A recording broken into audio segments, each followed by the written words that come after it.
Bonjour tout le monde, dans cette vidéo-ci, on va s'intéresser au concept d'ordre d'intégration.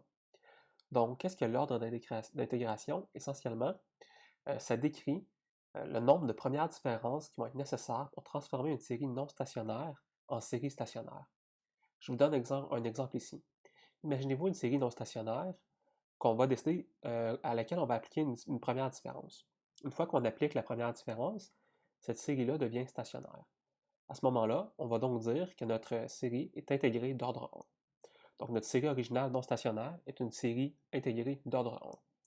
C'est quelque chose qui est très important à comprendre et à maîtriser comme concept. Je vais donc vous en donner deux ou trois exemples. Le premier exemple qu'on voit ici, c'est un exemple où on a une série d'abord en haut qui est une série non stationnaire. On le voit clairement avec son équation qu'on a une racine unitaire. Le graphique du bas, c'est un graphique où j'ai fait la première différence. On peut donc tout de suite dire qu'il s'agit d'une série intégrée de premier ordre, donc une série I1. Pourquoi est-ce qu'on est capable de dire ça? Parce que la série du bas, après une première différence, est très clairement stationnaire. On peut s'en donner un deuxième d'une série d'ordre intégrée d'ordre supérieur. Donc à droite, j'ai deux graphiques que j'ai générés avec RStudio.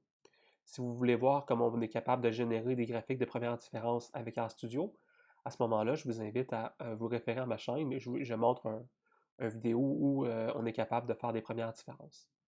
Donc, mon premier graphique du haut, c'est une série temporelle, originale, exponentielle. Et mon série du bas, c'est la même série après trois premières différences successives.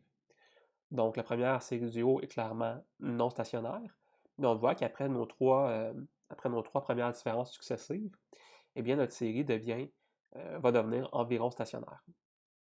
On dit donc que notre série va être intégrée d'ordre 3. Donc, pourquoi est-ce qu'on parle d'intégration et pourquoi est-ce que c'est important de maîtriser ce vocabulaire-là? Eh bien, parce qu'on va avoir besoin de parler d'intégration lorsqu'on va parler des concepts de co-intégration. Typiquement, les séries temporelles vont être intégrées d'ordre 1. Donc, les séries que vous allez retrouver dans vos études, que ce soit en économique, en statistique ou en finance, vont généralement être des séries intégrées d'ordre 1.